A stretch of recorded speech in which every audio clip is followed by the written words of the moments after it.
Back to the Forging Alpha podcast. Got myself, Ricky, Caleb. and Caleb here. Today we're talking about the science of achieving goals. Science of achieving goals. Which is kind of a big deal. You see, if you want to achieve goals. Yeah, if you're trying to do something with your life, you probably have some type of direction, some type of general area that you're trying to go, trying to get to, trying to close the gap on, however you want to phrase it. And that could be anything. That could be fitness, that could be business, that could be relationship-wise. No matter what it is, having a direction of where you're going, generally a good idea. 100%. And I feel like most people do have goals or they set that at some point. How many people are actually achieving anything, though? You can talk about the January 1st aspect of fitness, right? Everybody has those January 1st goals, but how many are still on par, on track, or that's even a focus in their mind? Oh, man. By June, July, the last half of the year. Let's maybe even March. I feel like there's a 30-day timeline for that, and then probably 90% of people are off the wagon. I was going to say, if you make it to March with your New Year's resolutions, especially fitness-wise, you got to be in the top 10%, right? I would think so. You have to be. I would think so. I mean, you being in the fitness industry in the past, I'm still involved with that. It's very, you see it. And obviously that's why I have a job to some extent, is the accountability, and whether it's business goals, marketing stuff. I feel like everybody to some extent is hired to help another person achieve a goal that maybe they can't accomplish by themselves. They don't have the time to, or they don't know that roadmap of getting there. Yeah. And there's kind of a couple factors of that. Then I think we'd also talk about why it's a good idea to seek that mentorship, whether it's through a coach or through an actual mentor or whatever it is. Mm-hmm. They can just time collapse how long it's going to take you to get to that goal. 100%. And I feel like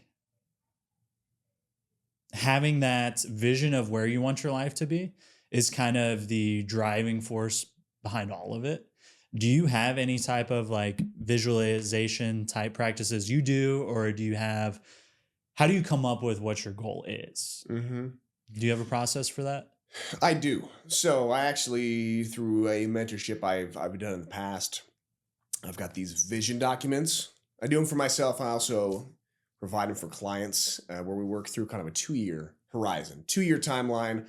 Where do you see yourself from a visualization aspect of your faith, your family, your fitness, your finances, the fun, the things you're doing for enjoyment. And then where I think so many people get caught up is they don't know what they want, so they don't set any precedent. Mm-hmm.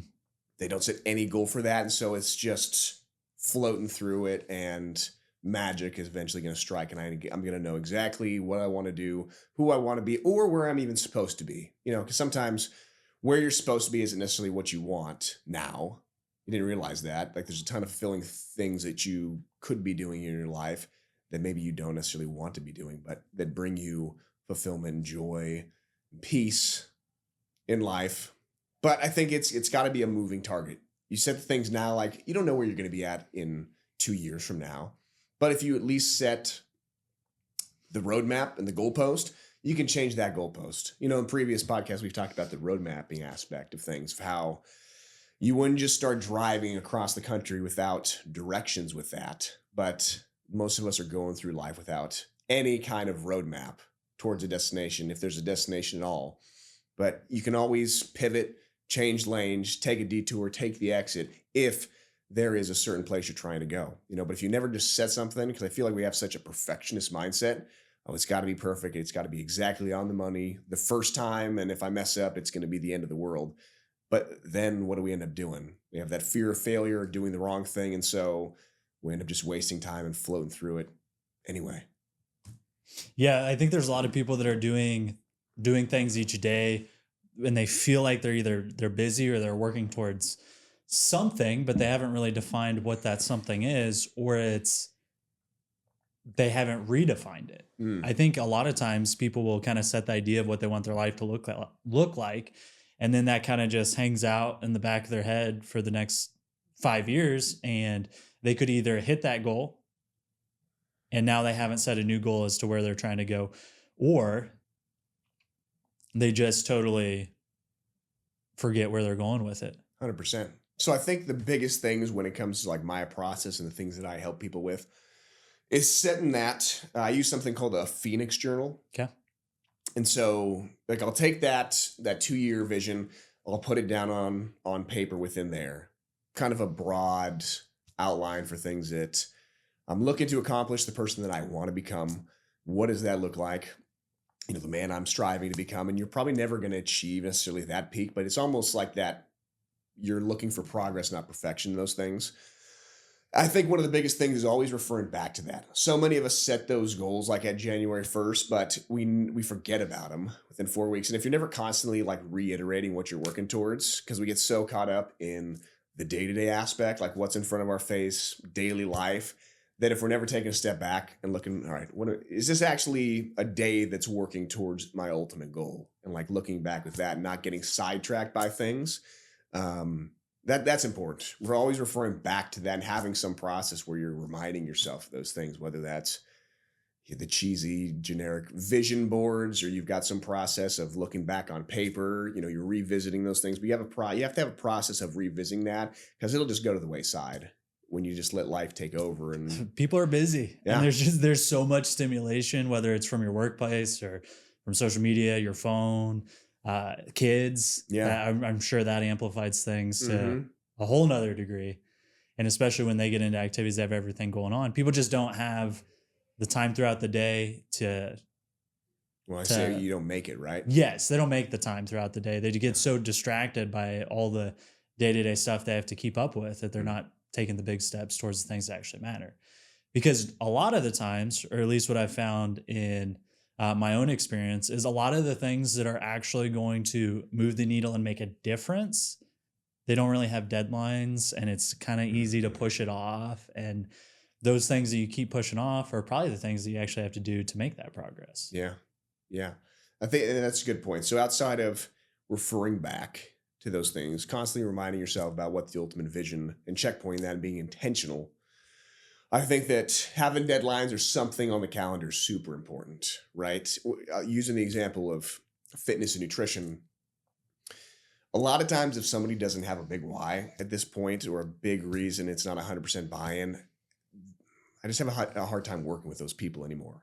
One, just because we usually don't find the success with those people. So having a big enough why for what they're doing, because usually those people are working towards something bigger, whether that's I had a parent, who died at 50 because of a heart attack, or they just had some traumatic event happen and we need to, make sure that I don't accomplish or I don't have that same fate happen to me, or they're working towards a big event like the Olympics or getting drafted to the MLB of things, but having a big why. And if we don't have that, we need to establish it. So for the average lay person, being in shape or losing those extra 20 pounds isn't enough.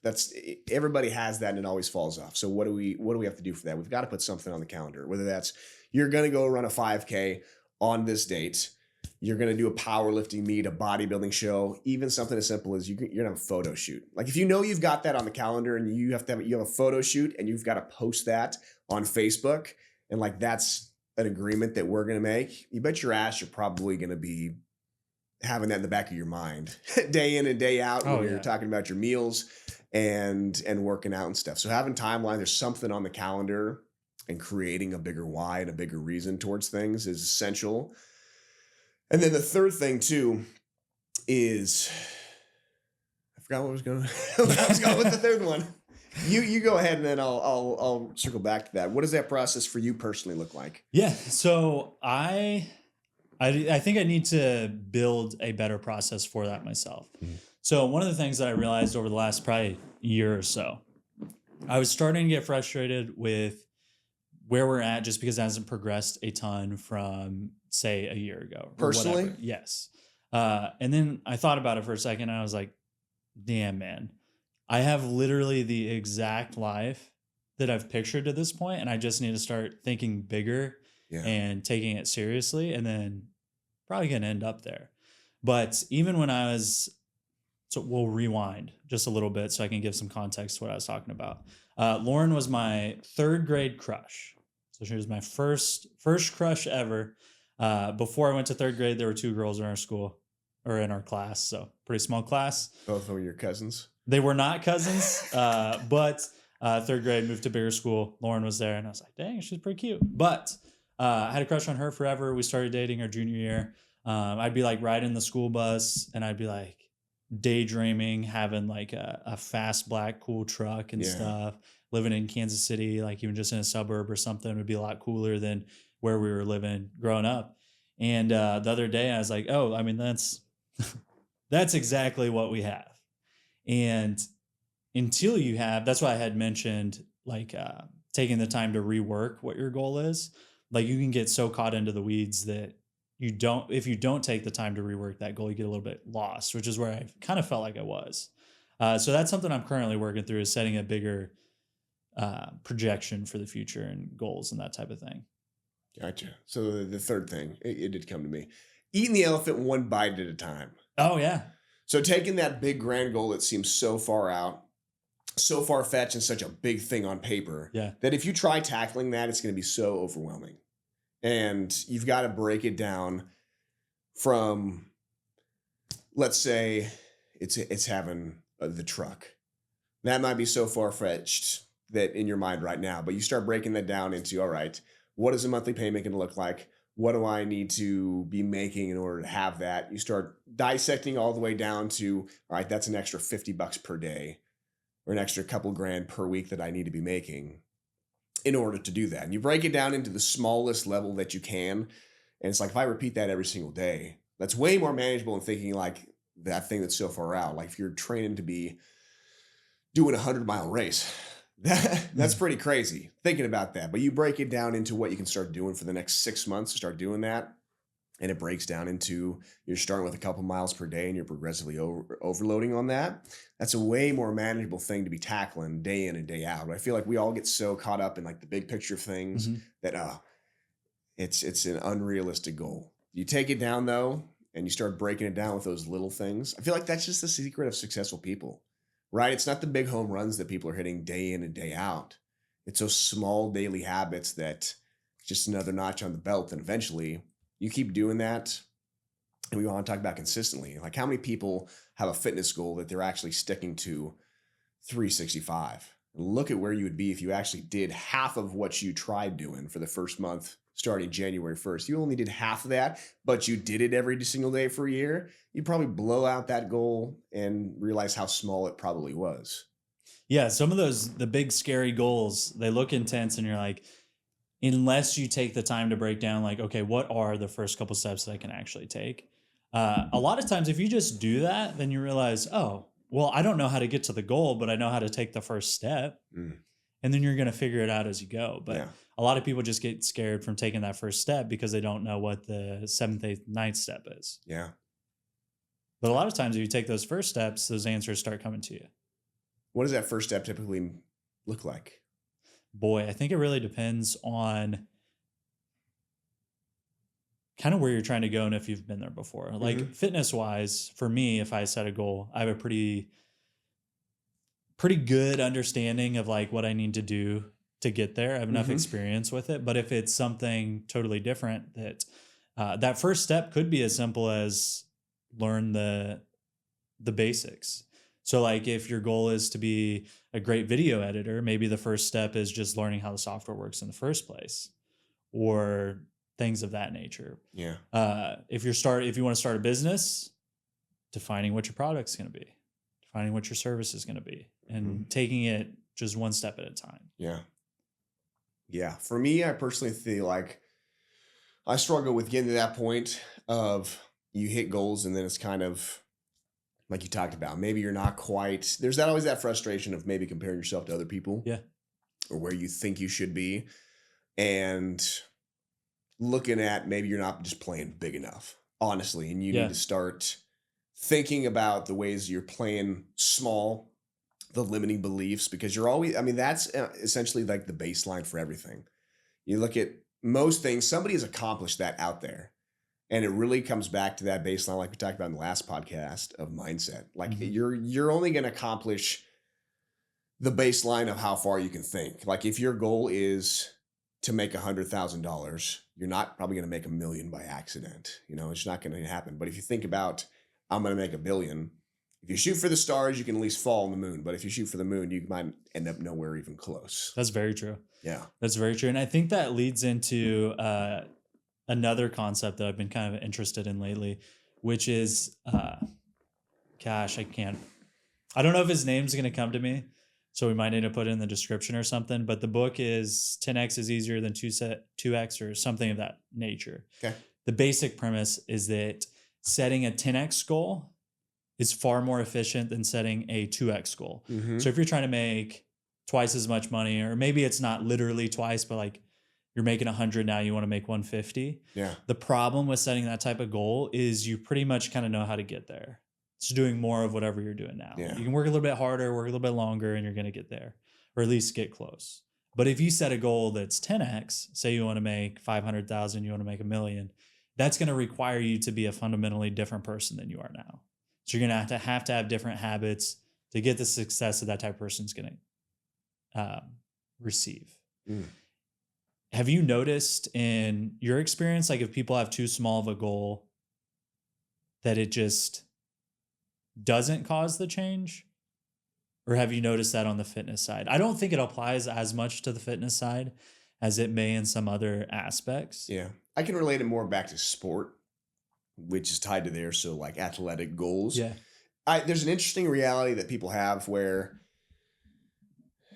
when you're in college or before high school, everybody has these grand goals that are almost unrealistic, right? There's this timeline of like, that's the time period where most people has these grand dreams and goals of being a professional athlete. They're going to come out of school and be a millionaire. They're going to be retired by 40. And so like you have all these goals with that sect of people that haven't like hit the real world.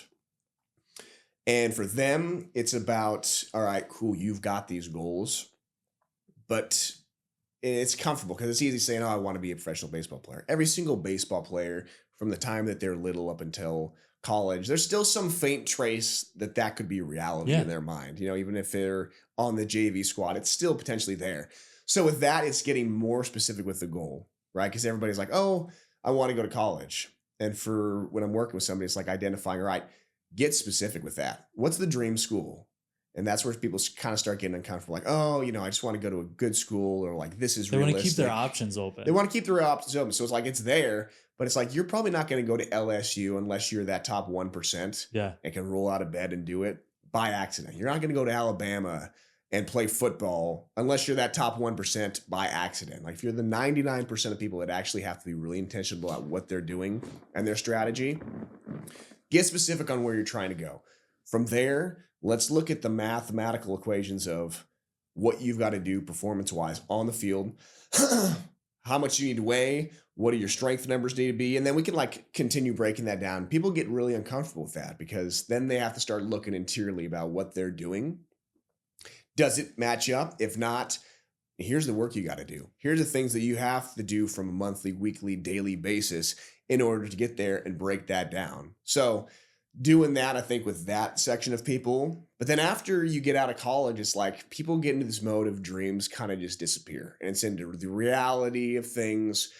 Oh, this is what my life is going to look like from here on out. I'm going to set the bar really low. Like, I'm sure you've noticed this. Like most people don't have grand goals once they're 25. It's kind of like, all right, I'm going to have this job, wife, kids, car, mortgage, and this is just what I'm doing. I'm going to get fat. By the time I'm 30, my joints are going to be completely shot. That's just the way that it is. And for those people, it's actually, all right, we actually need to revert back. What was your dream when you were in high school? What were some of those things that you wanted to accomplish? Because unless you're completely satisfied with mediocrity for the rest of your life, you're going to be here for another 50 years.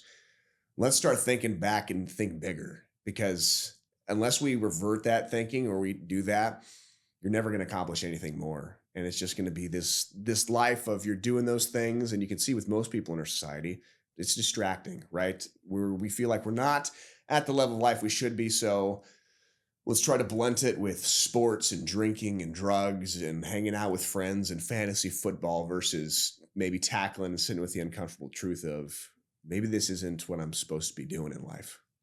Maybe I should be, operating a little more efficiently and effectively towards where we're trying to go. Mm. But yeah, to dive in a little bit deeper on what you're talking about with until you define where you're trying to go, if you don't have that, then you can't define like what type of person you need to be. Yeah. And then you don't know the discrepancies of what you need to work on. Like if you just have some vague goal that just it doesn't shed enough light onto the situation of what you're trying to do. If you get real specific, like you were saying, if you want to be a top 1% athlete that's going to LSU or going to Alabama or wherever, it's like, oh, well, if that's what my goal is, and this is what I'm doing now, here are the things that I need to change. Yeah. But if it's just, oh, I mean, I want to go play football somewhere, so then it's or baseball or whatever, and then it's like, well, I just need to be better than I am now. That's pretty vague. Yeah. But And some people are completely fine with that. yeah, And if that's where you want to go, I'm not saying that there's anything wrong with that whatsoever. I get a lot of people that come to me, going back to the athlete side of things, that this is a 10 out of 10 goal. I want to go here, X, Y, and Z.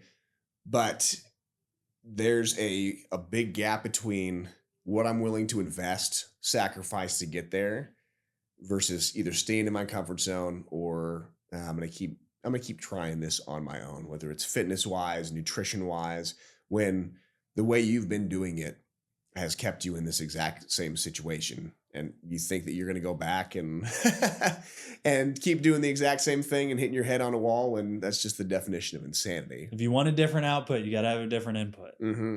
But then, you get to that later point, you don't accomplish that goal. And then it's usually some excuse or some external circumstance of why you didn't get there. And A lot of times I think, and this will kind of lead into what else we wanted to talk about. I think a lot of times people are so accustomed to failing, or in the past they have set a goal, or it could have even been, yeah, I want to be in the MLB. yeah. And then 10 years later, you're not in the MLB. And then you're thinking back and you're like, oh, well, I mean, yeah, I used to have dreams, but I mean, like, I didn't go to play in the MLB.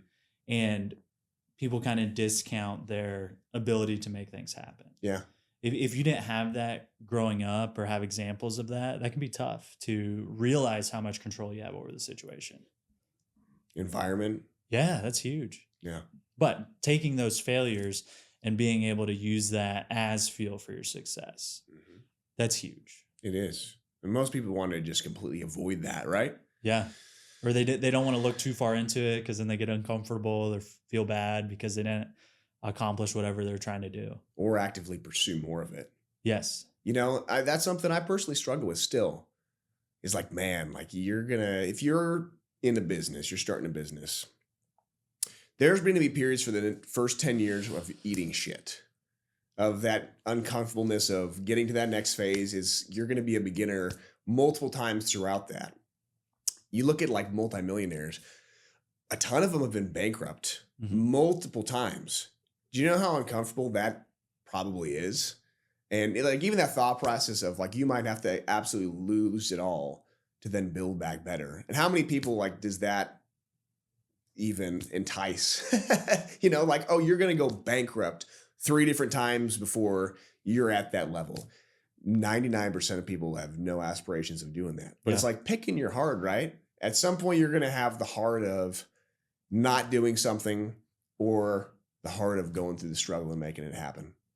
The struggle of having bad health in the next 30 years where you're relying on doctors and trying to walk out of the woods because you spent 10 years walking in there, or the heart of focusing on your daily habits, your workouts, activity levels now, right? It's all just the hard now or the hard later. And I think that's a excellent point that you made there, is that if you take what you're doing now, like look at fitness is an easy one. Say in the last few years, you've gained 20, 30 pounds, your joints are starting to hurt, whatever it is.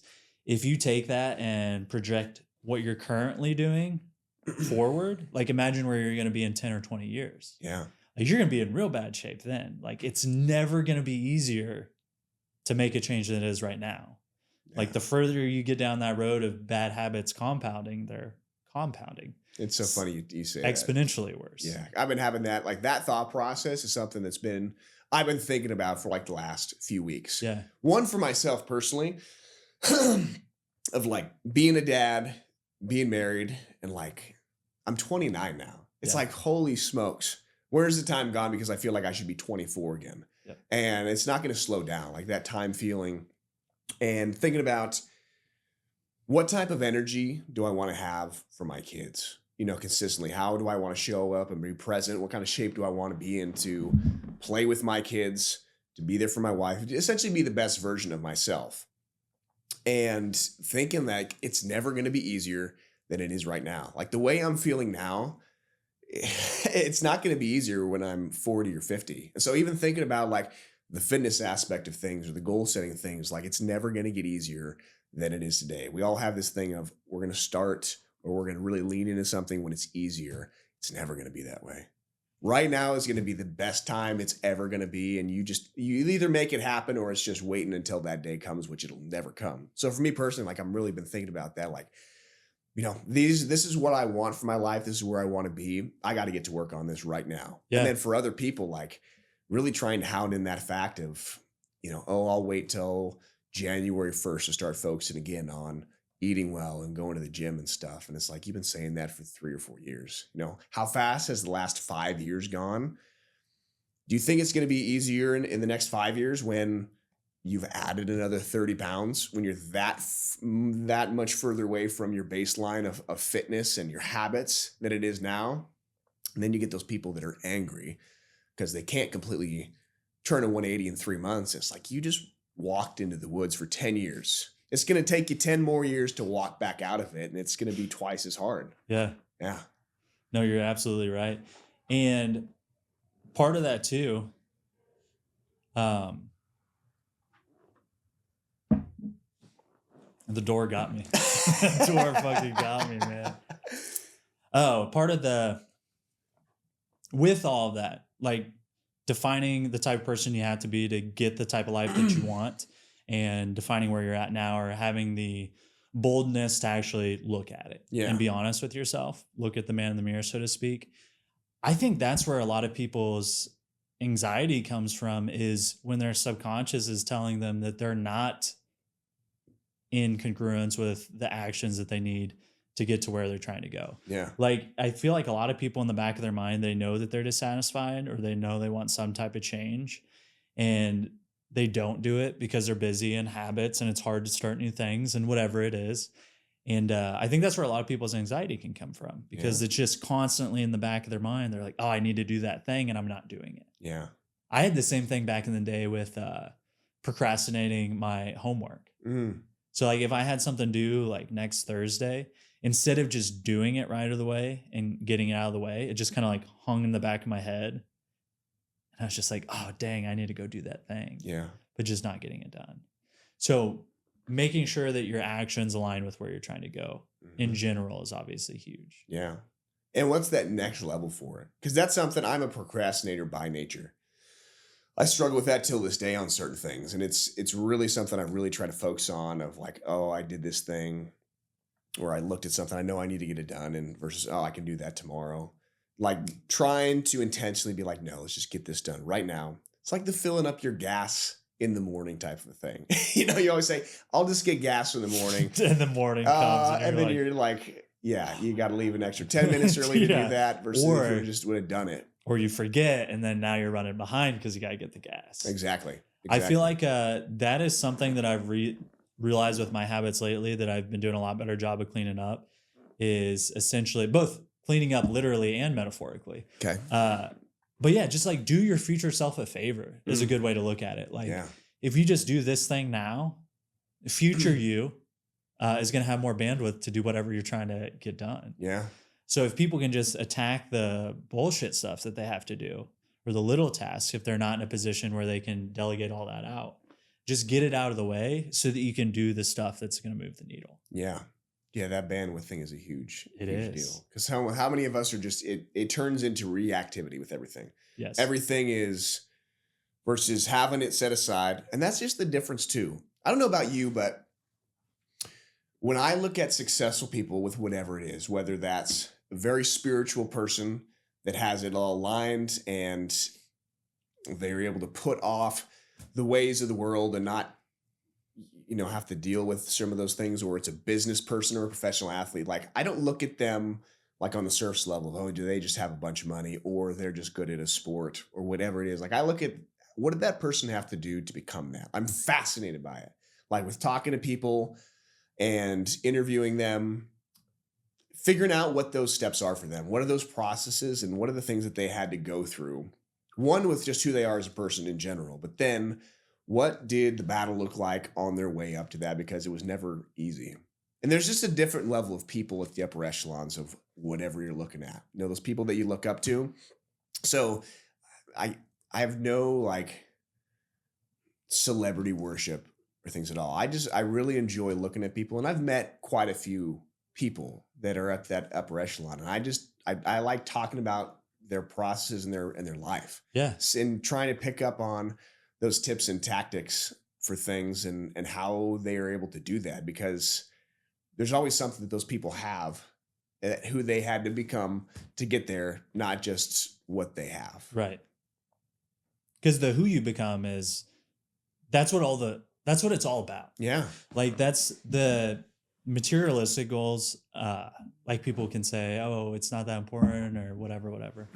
But if a materialistic goal gives you motivation, you have to become a different type of person if your goal is big enough to get that.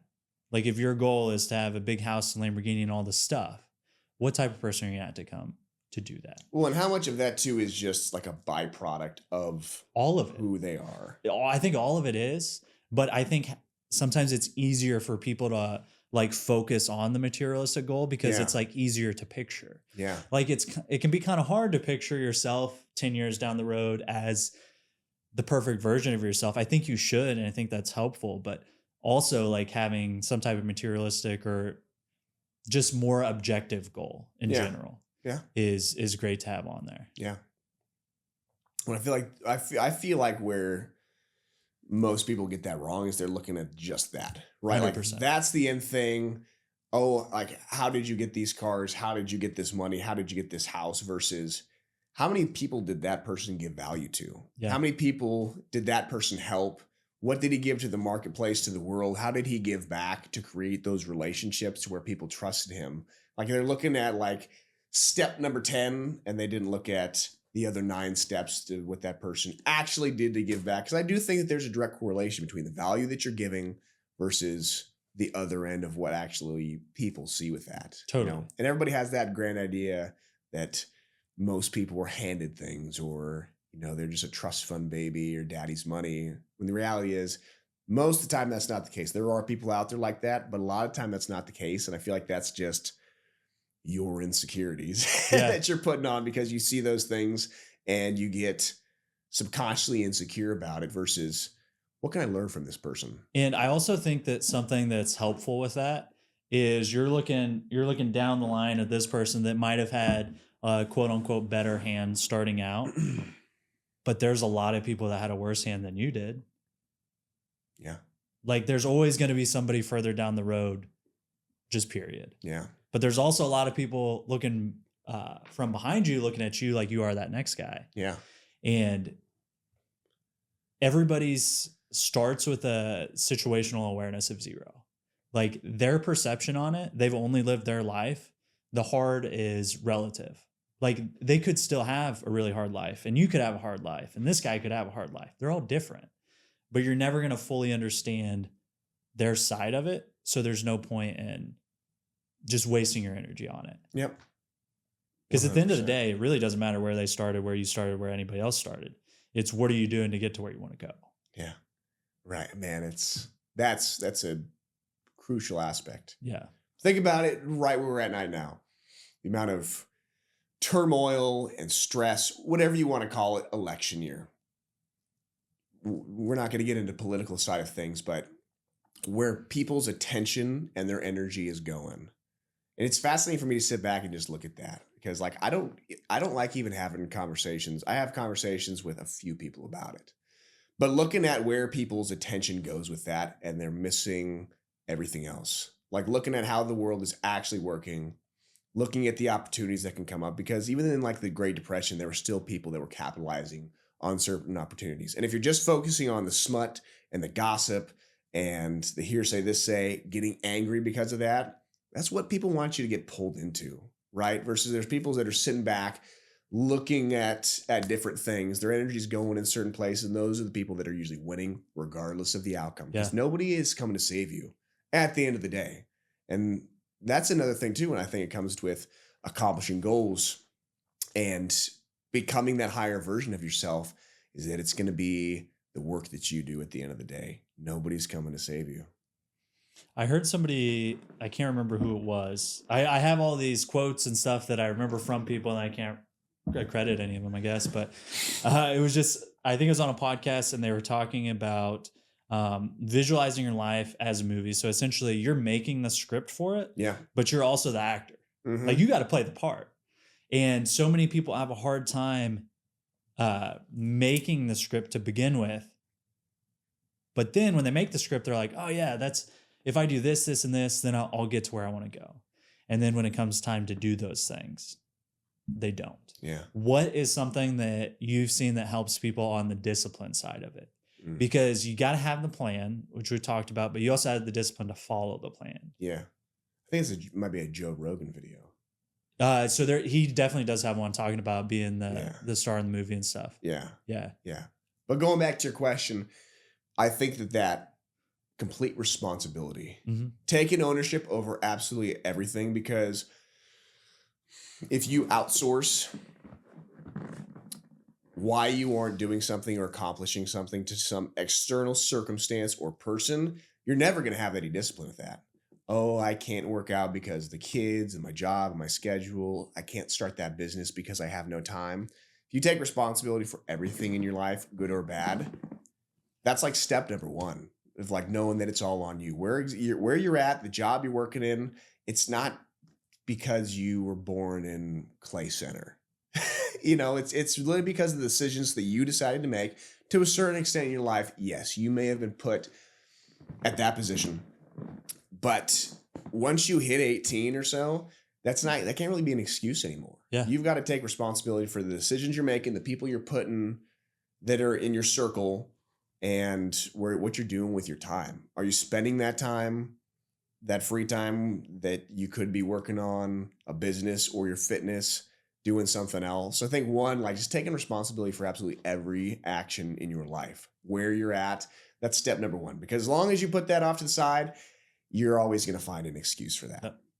And then, like we talked about, I think that having a big vision and having a roadmap to get there, like you can't have the discipline if you don't know what you're trying to accomplish and where you're trying to get to. And then I think you need to put yourself around situations and people that are like-minded or going toward the same goal as you, because I don't feel like you need to make everything extremely hard for the sake of making it hard.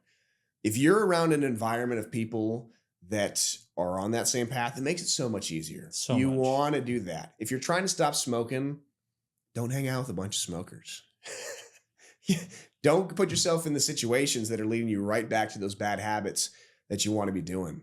Go to the places where it's going to be the best situation for you to win, and then take it. And like we've talked about before, it seems so counterintuitive doing such a small, tiny, minute thing because we want to hit the home run every single time. And that's just not realistic. So then what is the one thing that I can do per day? 2 things, 3 things that are very repeatable, and I can do those day in and day out to then start progressively overloading. I think habit trackers are great for that. Do you use one? I don't currently. I did in the past. Essentially, it was like some type of Excel sheet or whatever it was where I just checked off the boxes that I did each habit. And then what that does is every time you check it, you don't want to not check it. It's something you look at, especially if you can put it in a place that you're going to see it frequently. Excuse me. Or it could be a calendar that you're crossing off the days or whatever it is. But if you have a visual representation of that discipline, you're much more likely to follow through it. It kind of gamifies it in a way. It does. Similar to Andy Frisella's Power List. Yeah. So his is the 3 to 5 things you need to do each day to move the needle. Yeah. Or the 3 to 5 most important. And then you just put it in the notebook. And then at the top, you put a W if you got everything, or you put a L if you lost the day and didn't accomplish all those things. Yeah. But that gives you like kind of that instant gratification that we love as humans to, like, when you put down the W, it feels good. And it's reinforcing that positive habit of completing what you said you were going to do. Yep. 100%. One thing I'm finding, and it's it takes everything in me because I just want to keep adding more and more and more. And once I hit something, I struggle with the feeling of not doing enough. Even if it's Mhm. been a great day, super productive, it's like, can I just do that extra thing? Which is where I struggle with that balance of like burning out. Cause sometimes like in fighting that battle of like working until 9 p.m.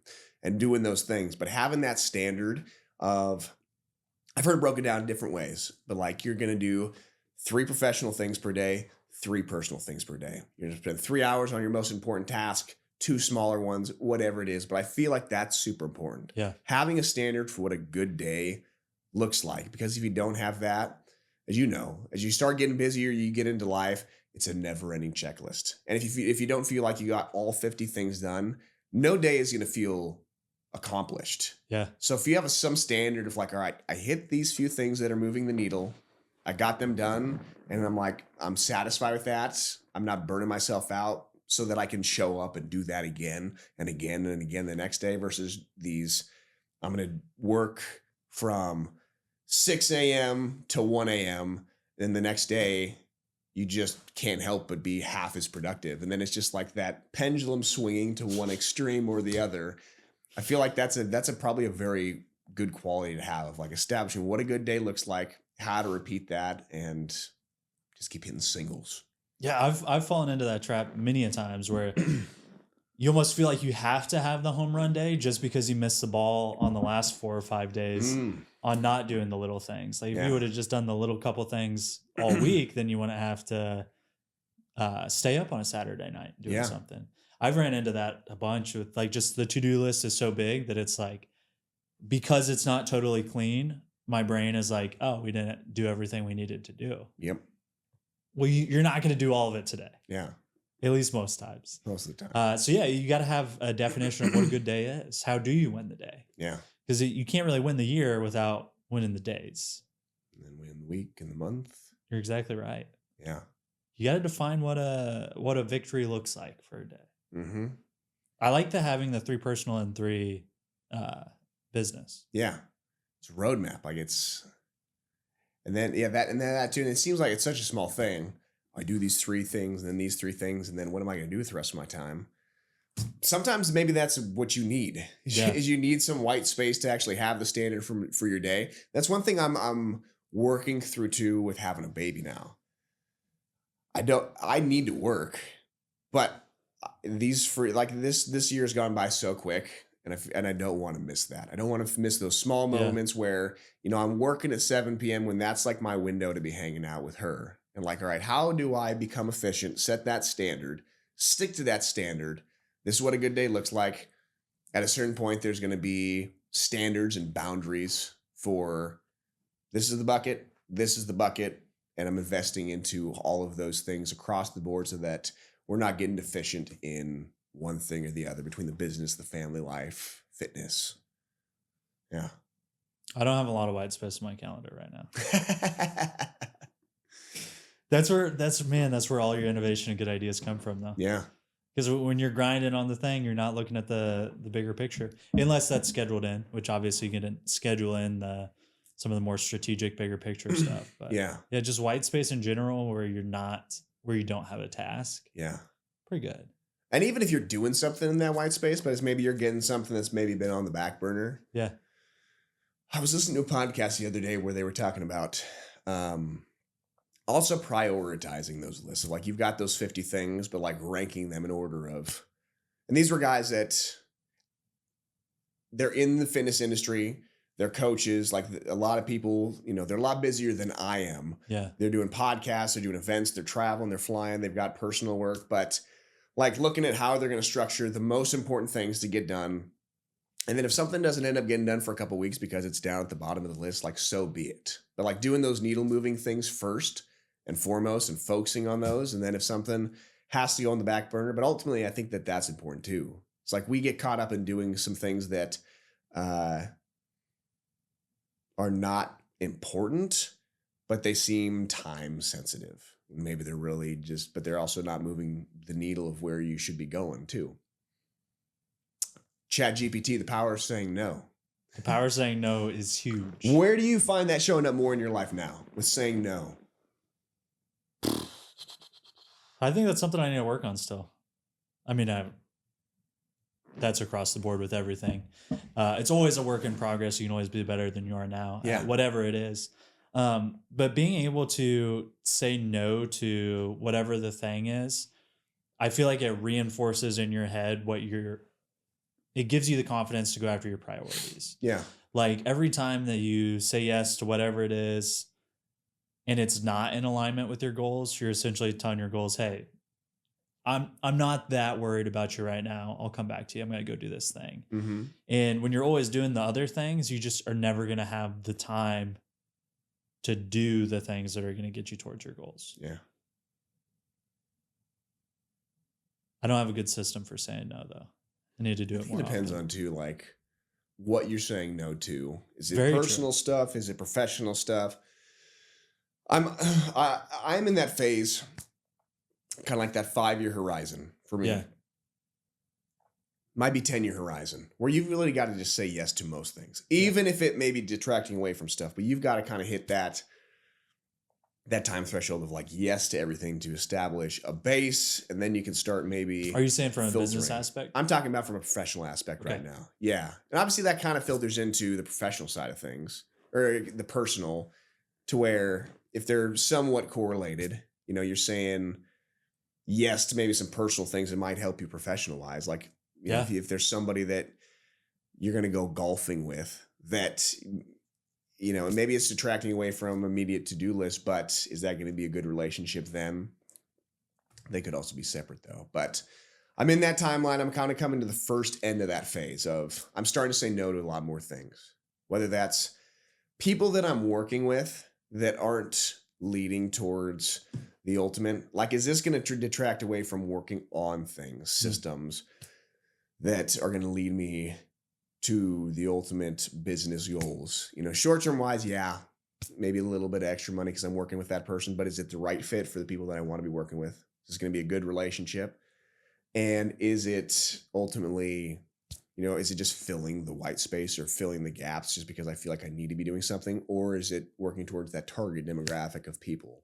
And then also, you know, from a personal standpoint, you know, yeah, saying no to situations that are detracting away from goals, putting me in situations with people I don't want to be around with, you know, like that whole environment thing. Is it putting me around people that are just making me angry, frustrated?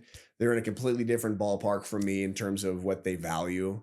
Saying no to those things. Yeah. But also saying yes to things that matter. Because I feel like it gets so easy to be caught up in, you know, whether you're an athlete and I'm just going to hustle and I'm going to grind, or when you're in business, I'm just going to work 7 days a week, all in, all out.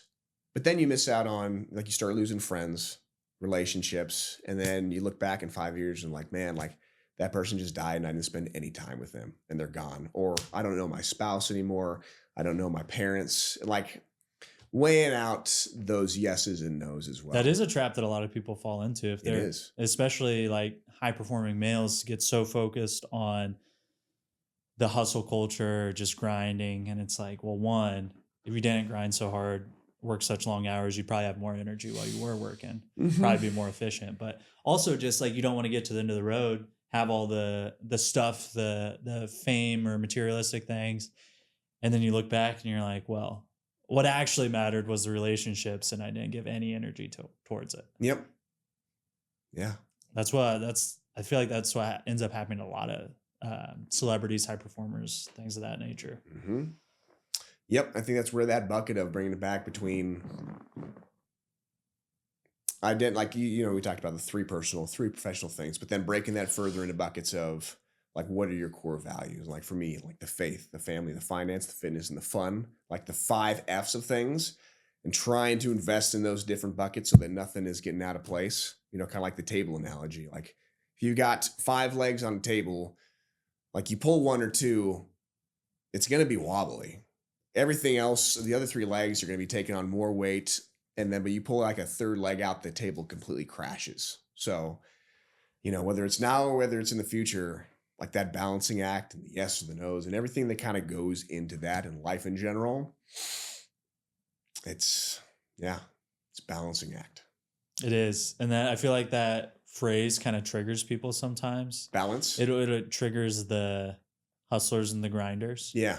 So they're like, oh, it's not about balance. You have to be all in forever and ever. Yeah. I don't know. I think